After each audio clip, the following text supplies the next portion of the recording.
Okay, hello guys. Today we are going to start chapter number 3. So this lesson 3.1, which is the story of the Bill of Rights.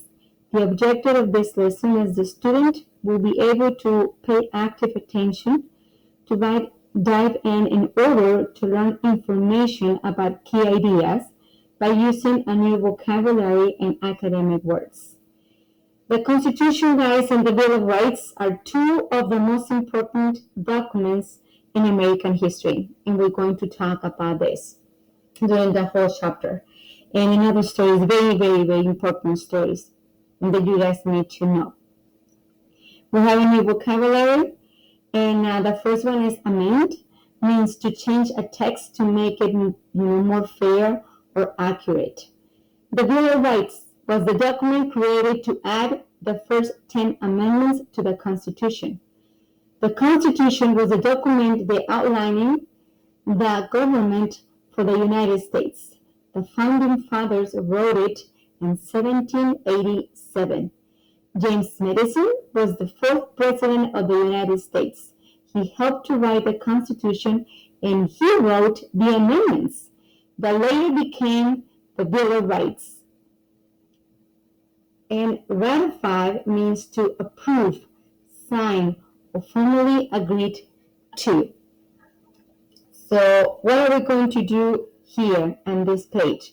We're going to build a background, okay? The first 10 amendments, guys.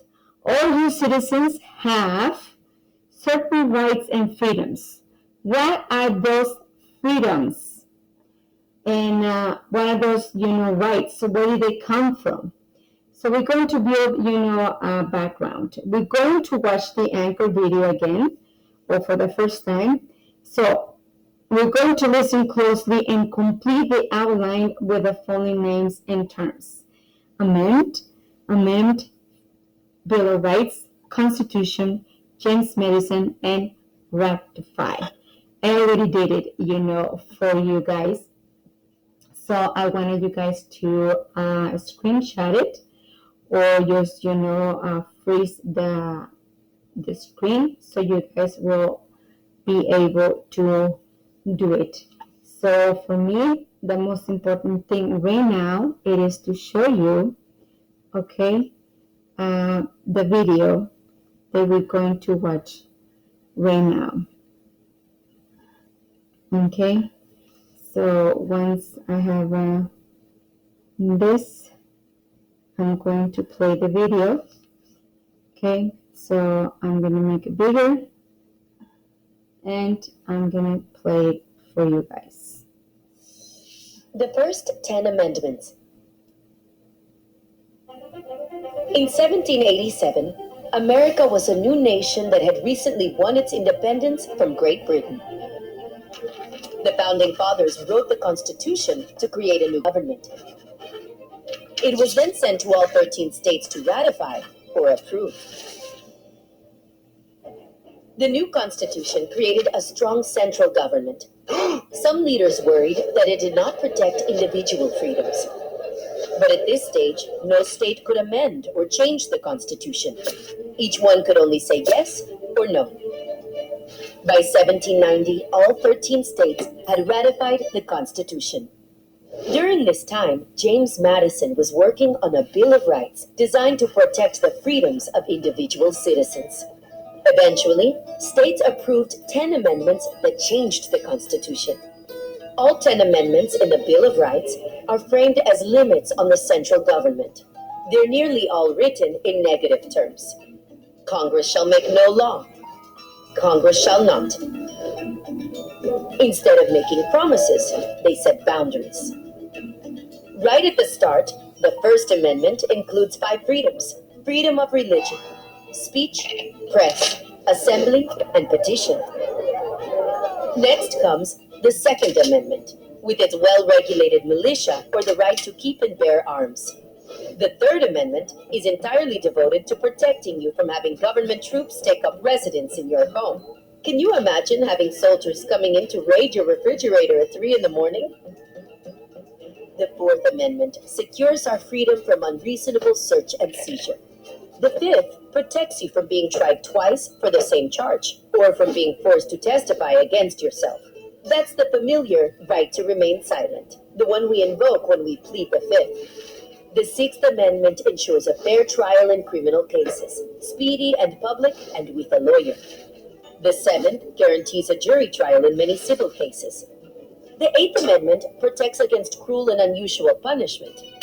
Of course, what's cruel and what's unusual is left for the courts to decide. To ensure nothing is left out, the Ninth Amendment declares that just because certain rights aren't listed here, it doesn't mean that new rights can't be added. And the 10th Amendment says that any powers not specifically given to the government in the Constitution are reserved to the states and to the people. To the founding generation of Americans, the greatest threat to individual liberty was the governments they were creating. So even as they created it, they limited its powers. For hundreds of years now, Americans have continued to passionately debate the freedoms protected by the Bill of Rights.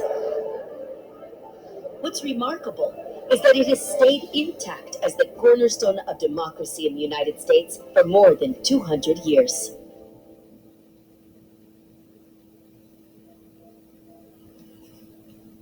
Okay, sounds great. So I thought it would be better if you guys watch it without me explain it to you guys. So the next page.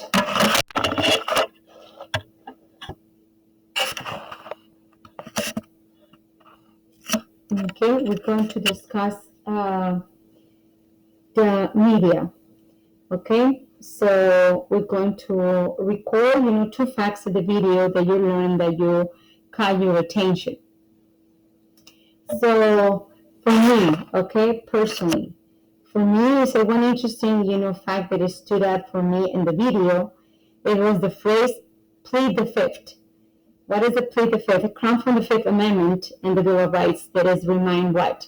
Silence. Okay, when there's somebody asks you something and you are in trouble, you just plead the fifth, and it's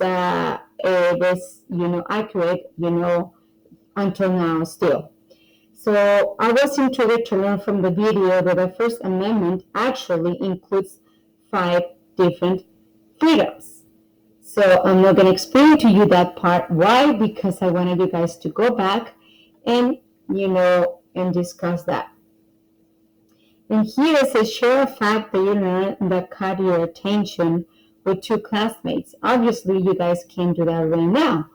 But, I did this, for myself. You can do, any of the amendments. I choose the third one and I choose the eighth one. The eighth one, and as the third one, an amendment protects people from having to keep soldiers in your homes. Before on a lot of soldiers, they would go over your houses and they would take your clothes, they would take your food. And some soldiers, they would rape, the ladies in the house. So this one, it was, to protect, from to you, from the soldiers to come into your house. In the Eighth Amendment, it protects against your cruel and unusual punishment. So it doesn't define, what it was, because it said it was up to the judge to do that. So after discussing the given video, I'm very interested in learning more about whether the Third Amendment, ever used today. So I want you guys go back and tell me what is the Third Amendment, about. Okay? So I already gave it to you, but I suppose that will be interesting if you guys pay attention. Okay?